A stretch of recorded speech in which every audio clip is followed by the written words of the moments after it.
The moment I saw it catch the light, my knees nearly gave out. It was on her finger. My ring. The thin gold band with the tiny diamond that Harold had saved 4 months of wages to buy. The one he slid onto my hand on a Tuesday afternoon in 1976 in a small church that smelled like candles and old wood. She was standing 6 feet from his casket, shaking hands with the pastor, nodding slowly like she belonged there. Like she was the one who had loved him. Like she was the one who had spent 47 years washing his shirts and sitting beside him in hospital waiting rooms and whispering his name in the dark when neither of us could sleep. She was wearing my ring. And not a single person around me seemed to notice. My name is Eleanor May Whitfield. I was born in 1949 in a small town outside of Columbus, Ohio, to a father who worked at a paper mill and a mother who kept the most beautiful garden on the street. We were not wealthy people. But we were proud people. We understood the weight of things, of objects, of promises, of names. I met Harold in the summer of 1974. He was 27. I was 25. He came to fix the water heater at the house I was renting with 2 other school teachers, and he stayed for dinner, and then he stayed for 49 years. We had 1 son, Daniel, born in 1979, 3 weeks early, screaming like he had somewhere important to be. Harold cried in the delivery room. He was not a man who cried easily, so I never forgot that. Daniel grew up between Harold's workshop and my kitchen, a boy who loved baseball cards and sweet tea, and who called me Mama until the day he left for college. I thought we had done everything right. We bought our house in 1981, a 4-bedroom colonial on Sycamore Lane in a quiet suburb outside of Dayton. We painted it ourselves. Harold built the back porch with his own hands over 2 summers. I planted roses along the fence line that still bloom every May. That house was not just property. It was the physical shape of our life together. Daniel married Cheryl in 2004. She was from Georgia originally. Pretty woman. Sharp eyes. She smiled with her whole face, but I always noticed the smile never quite reached those eyes. I told myself that was an uncharitable observation. I told myself I was being the kind of mother-in-law I had always promised myself I would never be. So I tried. I welcomed her into Sunday dinners. I shared my recipes. I babysat their 2 boys, Marcus and Eli, more nights than I can count. I drove carpool. I sat in the bleachers at Little League games in the July heat without complaint. I was present. I was useful. I was, as far as I could tell, everything a grandmother and mother-in-law was supposed to be. Harold's health began to decline in 2019. It started with his memory. Small things first, misplacing his keys, forgetting names he'd known for decades, standing in rooms with a puzzled look on his face like he'd arrived somewhere and forgotten why. By 2021, the diagnosis was clear. Vascular dementia. Progressive. No cure.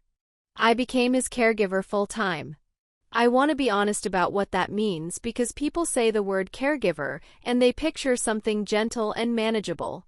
What it actually means is that you stop sleeping properly. You learn to listen for sounds in the night. You give medications on a schedule that governs your entire existence. You watch the person you love most in the world slowly become someone who sometimes doesn't recognize your face, and you smile anyway, because the alternative is to fall apart, and you cannot afford to fall apart. Daniel and Cheryl visited on holidays. Occasionally on birthdays. Sometimes they called. I did not complain. Harold was my husband. Caring for him was not a burden I resented, it was the last and most important thing I would ever do for him. But I noticed the absence.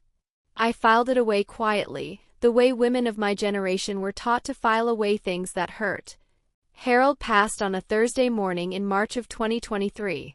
It was quiet. He was in his own bed in his own house with my hand in his.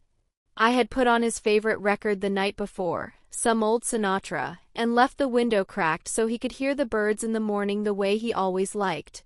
When he went, it was peaceful. It was, in its own devastating way, exactly right. The grief that followed was not quiet. It was the kind of grief that lives in your body. In your hands when you reach for the other side of the bed. In your ears when the house is too silent. In your chest every single morning when you wake up and remember all over again. I was 73 years old, and I had just lost the only man I had ever loved. I did not expect what came next. The funeral arrangements were handled quickly. Daniel stepped in, or rather, Cheryl stepped in with Daniel standing nearby, and took charge of most of the logistics. I was grateful at first. I was not in a state to be making phone calls and selecting casket finishes and negotiating with caterers. My mind was cotton. My hands shook when I tried to write. So I let them handle it. I should have paid more attention to what handling it meant to Cheryl. The viewing was held on a Sunday. Harold looked peaceful, not quite like himself, the way the deceased never quite look like themselves, but peaceful. I sat in the front row and greeted what felt like half of Dayton. Harold had been well liked. He coached youth baseball for 12 years. He was a deacon at our church for 2 decades.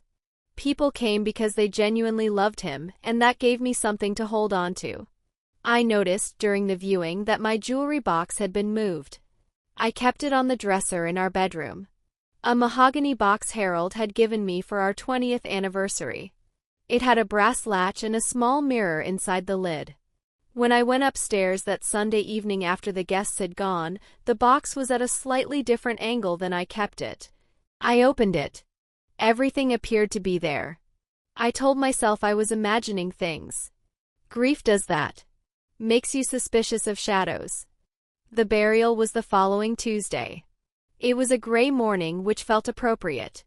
About 60 people gathered at the cemetery. The pastor spoke well. The grandchildren, Marcus, now 17, and Eli, 14, stood stiff and uncomfortable the way teenage boys do at funerals, and I loved them for being there. I was standing with my sister Ruth when I saw it. Cheryl was across the grave from me, speaking to the pastor, and the morning light caught the gold band on her right hand.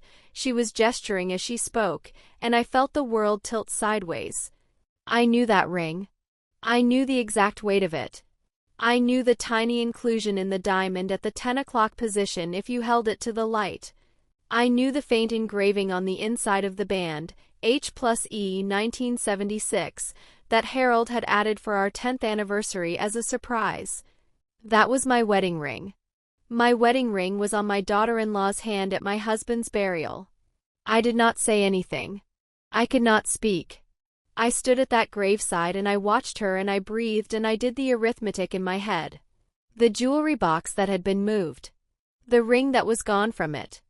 The woman standing 6 feet from Harold's casket wearing the most precious object I owned. Ruth touched my arm. Ellie? You've gone white. Do you need to sit? I'm fine, I said. I was not fine. But I was paying attention now in a way I had not been before. And something cold and quiet had settled into the space where my grief lived, a new feeling. Not anger exactly. Something older and steadier than anger. The beginning of understanding. I said nothing that day. Or the next. I went home to my empty house and I sat in Harold's chair and I thought carefully. I am not a woman who reacts. I am a woman who waits until she sees the full picture. Harold always said that about me. Eleanor sees around corners. He meant it as a compliment. I checked my jewelry box thoroughly on Wednesday morning. The wedding ring was gone. So was a small sapphire pendant Harold had given me for our 30th anniversary. So was a pearl bracelet that had belonged to my own mother. 3 items. All gone. I sat on the edge of the bed for a long time. Then I called my sister Ruth and I told her what I had found. Ruth is 2 years younger than me and considerably less patient. Her first instinct was to call Daniel immediately and confront the situation directly. I asked her to wait. I needed to think clearly before I moved in any direction. Over the following week, I began to quietly reconstruct the timeline. Cheryl had been in our house multiple times in the weeks before Harold's death, ostensibly to help with caregiving, though in practice her help had been minimal. She had, however, had access to every room. I recalled now that she had offered to organize the upstairs bedroom one afternoon while I took Harold to a follow-up appointment. I had been grateful. I had thanked her. I had handed her the opportunity. But the ring. That required a different kind of audacity. Taking a pendant and a bracelet could be explained away, misplaced, borrowed and forgotten, a misunderstanding. But wearing my wedding ring, that specific ring, to my husband's burial was not a misunderstanding. That was something else entirely. That was a statement. I began to wonder what else I didn't know. I called our family attorney, a man named Gerald Pratt who had handled our estate planning since the early 2000s. I asked him to review Harold's will with me.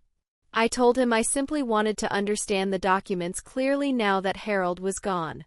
Gerald was a kind and thorough man. He said he would set up an appointment. What he told me when I sat down in his office changed the shape of everything.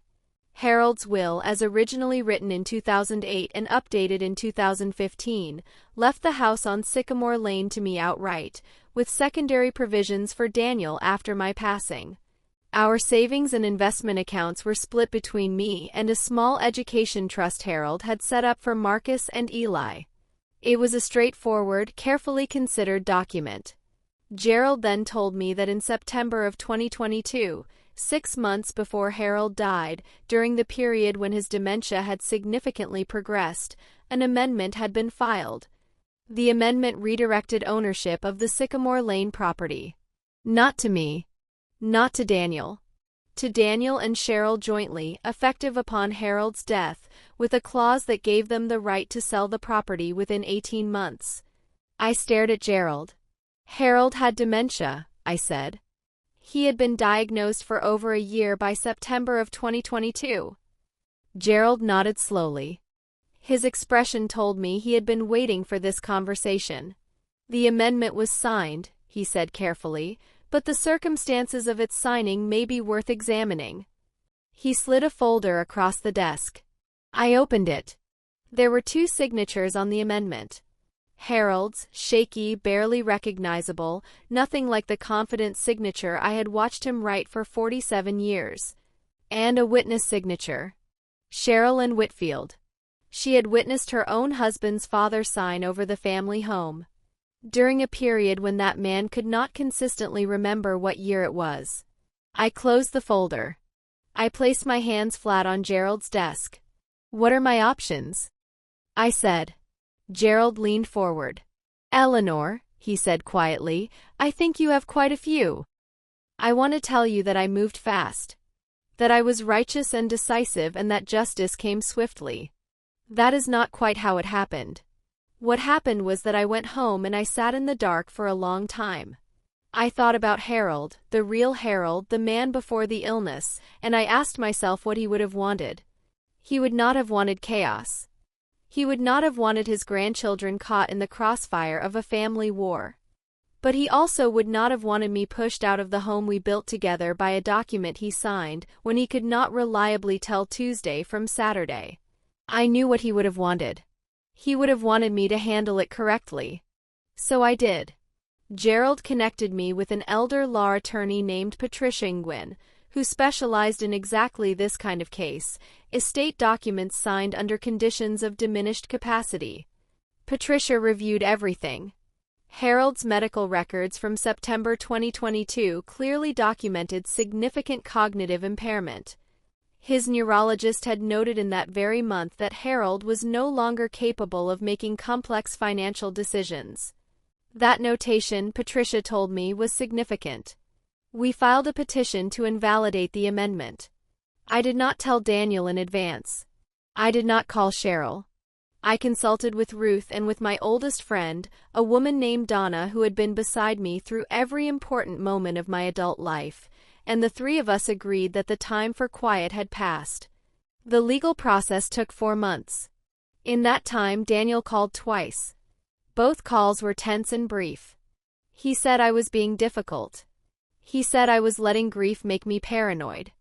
He said Cheryl had only been trying to help and that I was tearing the family apart. His voice had Cheryl's cadence by then, her phrases, her framing. I listened. I said very little. I had learned over 47 years of marriage and 73 years of living that some conversations are not worth having until the facts are fully established. The deposition was held in March of 2024, exactly 1 year after Harold's death. Cheryl arrived with an attorney.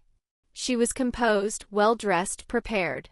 She had an explanation for the amendment. Harold had expressed his wishes to her directly, she said. He had been lucid that day. He had wanted Daniel and her to have the house so that I would be taken care of.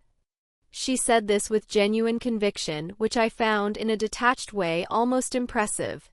Patricia presented Harold's medical records. She presented the neurologist's notes from that specific month.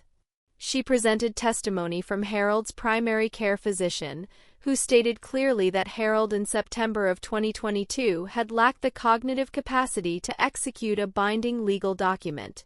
She then presented something I had not known about until 3 weeks before the deposition. Our neighbor, a retired schoolteacher named Beverly Ostrowski, who had lived 2 houses down from us for 22 years. Beverly had seen Cheryl arrive at our house on the afternoon in question, the day the amendment was signed. She had watched from her front porch. She had seen Cheryl help Harold to the car, drive away, and return approximately 2 hours later. Beverly had thought nothing of it at the time. She had assumed it was a medical appointment. She had also, because Beverly was the kind of woman who noticed things, written the date in her garden journal. The same journal in which she recorded her plantings and the weather and the small daily observations of neighborhood life. September 14, 2022. Cheryl took Harold somewhere this afternoon. He looked confused when they left. 1 sentence. In a garden journal. It corroborated everything. The judge invalidated the amendment 11 days later. The house on Sycamore Lane remained mine. I was in Patricia's office when I got the call. I thanked her. I walked to my car. I sat in the parking lot for a few minutes and I let myself cry, not from relief exactly, but from something more complicated. From the grief of knowing that this had happened at all. That the last year of Harold's life had been used this way, by someone sitting at our Sunday dinner table, eating my food, holding my grandsons. I cried for Harold, who deserved better. Then I drove home to Sycamore Lane, and I walked through every room, and I touched the walls he had painted and the porch he had built, and I stayed. As for the jewelry, I sent a formal written request through Patricia for the return of all items removed from my home. A week later, a small package arrived by courier. Inside was the sapphire pendant and the pearl bracelet. The wedding ring was not included. I filed a separate police report. 2 weeks after that, the ring arrived in a plain envelope with no return address and no note. The engraving was still there. H+E, 1976. I held it under the light, and I found the tiny inclusion in the diamond at the 10 o'clock position, right where it had always been. I put it back in the mahogany box. I latched the brass clasp. And I left it there because that is where it belongs. I still live on Sycamore Lane. The roses along the fence bloomed again this May, same as they always do. I had coffee on the back porch Harold built, and I listened to the birds, and I thought about what I would say if someone asked me what I had learned from all of this. I think I would say this. The people who take from you rarely believe they are taking. They have constructed a story in which they deserve what they are reaching for. They have decided that your age or your grief or your trust makes the taking acceptable. They are wrong. But they are also often invisible, moving quietly through the rooms of your life while you are looking somewhere else. Pay attention. Not with suspicion, but with clarity. There is a difference. I also learned something about grief, about how vulnerable it makes you, and how that vulnerability can be seen by the wrong people as an opening. If you are walking through loss right now, please surround yourself with people who protect that vulnerability rather than exploit it. They exist. Find them. And I learned, perhaps most importantly, that it is never too late to stand up for what is yours. Not the house, not the jewelry, though those things mattered. What was truly mine was my dignity. My history. The life Harold and I built together in that house on Sycamore Lane. No document and no person could take those things without my permission. I did not give permission. Harold would have been glad about that. I think he knew even at the end that I would be all right. That I would see around the corner. That I would stand still at the graveside and file everything away and wait until I could see the full picture. And then I would handle it correctly.